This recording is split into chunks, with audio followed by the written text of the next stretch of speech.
Right, just give me a moment, people.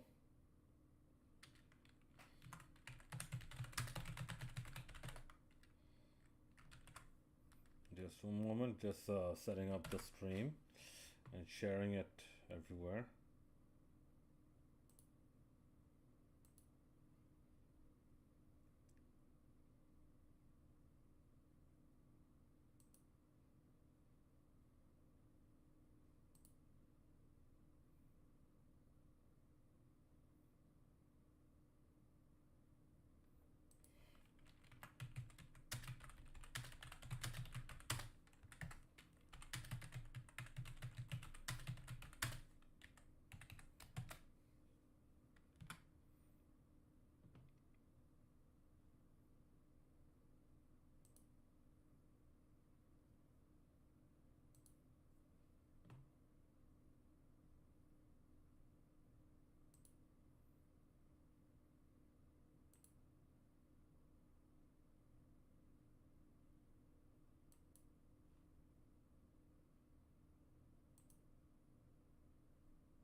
Hmm.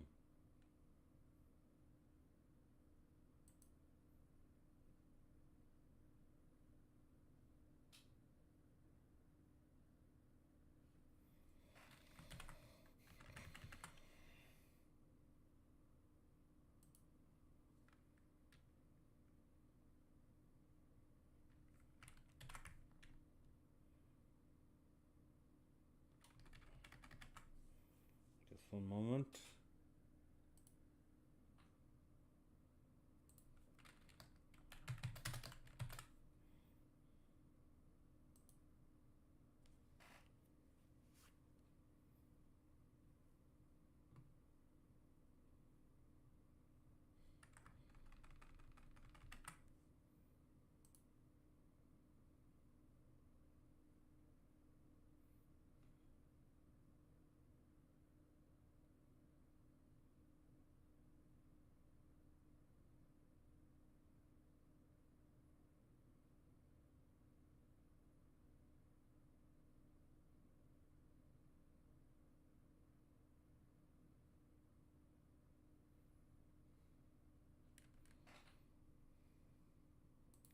One last thing, people. I promise. One last.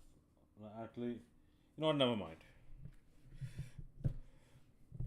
Right. What is going on, everyone? Eid Mubarak to one and all who are observing it in every part of the world, whether it be it the Wednesday version or the Thursday version. This is your boy, the Bengal Dragon. Make sure to hit that like, subscribe, and bell notification buttons, as all your support really helps this legally blind YouTuber remain motivated to continue making many videos on this channel, and through the YouTube algorithm would really help the channel grow. Right.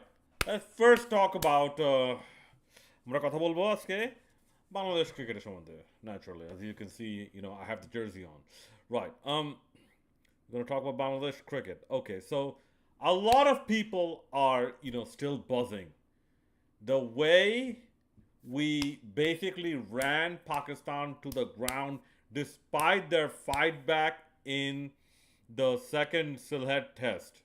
Okay, I still can't believe it. We won 4 matches in a row. Okay, 4 matches in a row. People, no, a lot of people want to dismiss this as okay, Pakistan becoming bad. Like, no, no, no, no, no, no, no, no, no, no, no. Bangladesh never beat anyone 4 matches in a row in Test cricket, at least, to the best of my recollection. There was at least a draw in the middle. But yeah, all eyes are going on Nahid Rana right now. It's not just like, he can bowl fast, but, there's a little bit, I won't say the pace, but in terms of height, a little bit of a Joel Garner factor because uh, Joel Garner was like okay, he was 6'8", 6'7", or 6'8". Okay, maybe not Joel Garner, but like people are giving Curtly Ambrose uh, comparisons that Curtly Ambrose was like super tall. Like okay, Nahid Rana is not that tall because I think like Curtly Ambrose was like 7 feet tall or something. Okay, and which when it comes to 7 feet tall, this really breaks my heart. There used to be a Pakistani fast bowler called Muhammad Irfan. He was like 7 feet four, or like he was someone who suffered from gigantism, if I'm not mistaken. And he was like 7 feet four, 7 feet five, something like that. His pace was 130 or 135. What the hell, man? What the actual hell, man? Anyways, if I'm not mistaken, but I have a few suggestions. Like, first of all, okay, Mushtaq Ahmed, right? Pakistan's,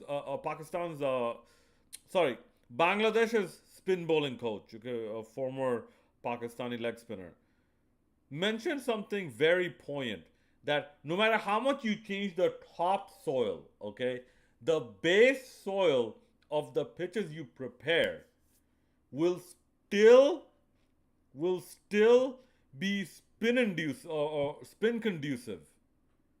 This is why generating 150 151K in Bangladesh is a lot harder than generating the same pace in, let's say, Australia or England, where the base soil is a bit more conducive to pace. So this is why, like, Mushtaq Ahmed said that the base soil is more conducive to spin. So sooner or later in a test match, spinners will get, will get some advantage eventually. Even during Dev Watmore days, there was nothing in the pitch whatsoever. It was just a slab for batting. I don't think there was much in it for the Pacers either, or maybe like Bangladesh, did not have enough Pacers. Okay, but given that, I still feel Nahid Rana should get faster because Nahid Rana, I feel now, like, is coached by Sean Tate, someone else who also, if I'm not mistaken, crossed the 160K mark at one point. I think like Sean Tate, Brett Lee, and what's his name? Shoaib Akhtar. I think these are the only three people who, in international cricket, not T20 league, in international cricket, crossed the 160K mark. So I think he's in good hands, but something tells me Nahid Rana should get a little faster. And I have a distinct feeling. Okay, first of all, hopefully, because I've seen the tests that are going to be played are going to be in Darwin and in some other city I don't know about. Hopefully, the pitches in Darwin will be conducive to pace. The pitches in this other ground will also be conducive to pace. Okay, and hopefully we can see Nahid Rana bowl faster than 152. We can see Nahid Rana hit the 153, 154 mark. Okay, next, Hassan Mahmood. Hassan Mahmood is coming back, or he's at least fit for bowling again, so that's good. My concern is with Ibadat Hussain because Ibadat Hussain, yeah, he didn't do that good in the previous test. And also, we have Khalid Ahmed. Khalid Ahmed, I think, unfortunately, Ibadat Hussain and Khalid Ahmed in Test cricket have gone to the role of backup fast bowlers. Right now, you have Taskin Ahmed, you have maybe Hassan Mahmood, maybe Shoriful Islam, and you have Nahid Rana. Taskin Ahmed, what I like about him is he can move the ball off the pitch. He can move the ball pretty well off the pitch. So, like a specialty is this incoming delivery. Like you see a lot of people he gets out LBW or bowled with that incoming delivery, the in cutter. This is something Mashrafi Mortaza used to do, but obviously not uh, with like 140K pace that often, at least towards the end of his career. Okay, um, in terms of their spin department, Yeah, Tajul Islam is a frontline spinner, but my thing with Tajul Islam is like sometimes, not all the time, sometimes he he starts quite erratic. And okay, yeah, I'll get to something else later. Yeah, he starts quite erratic, and then he adjusts his line and length, and by the time of that adjustment, right, a lot of runs get scored in Test cricket. So yeah, a little bit of a concern for Tajul Islam. Now, Bangladesh used to be a country with a factory of spinners. Hopefully, we can see someone like Mosaddaq Hussain come back. Hopefully, we can see. I don't know about Tanvir Islam. I really don't. Hopefully, we can see Nasum Ahmed come back.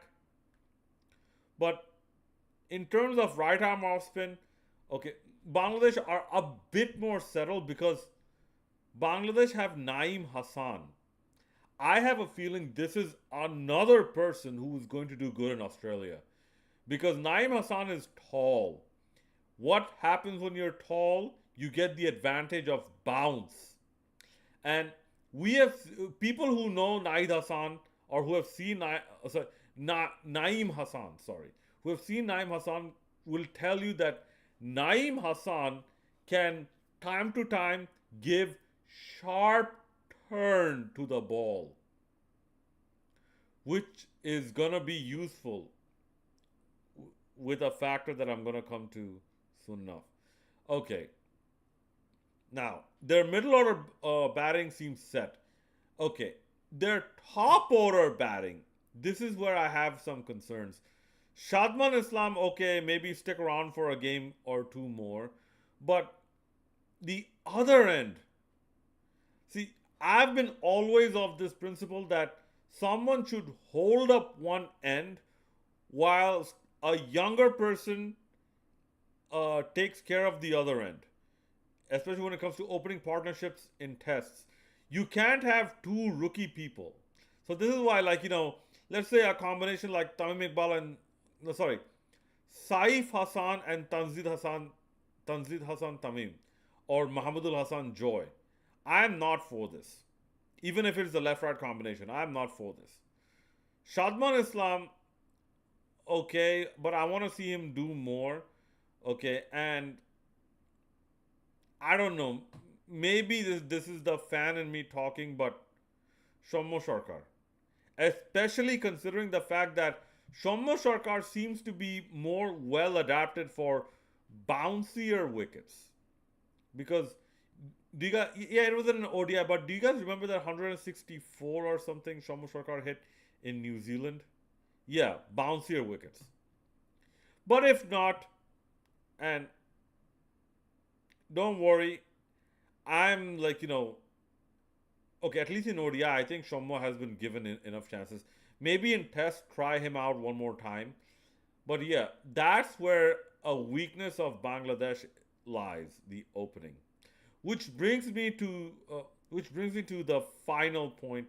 Okay, the second final point. Momin al Haq, please, man, I want your average at least 45 by the time you finish your career.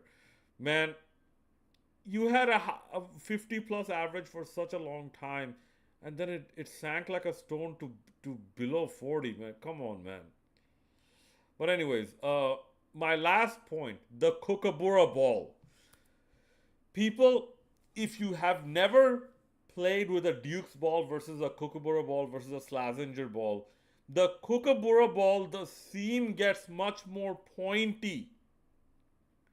Okay, like, by that, the more you bat the ball around, the more pointier the seam gets, which I think adds to the sharp turn or sharp bounce factor and the swing factor.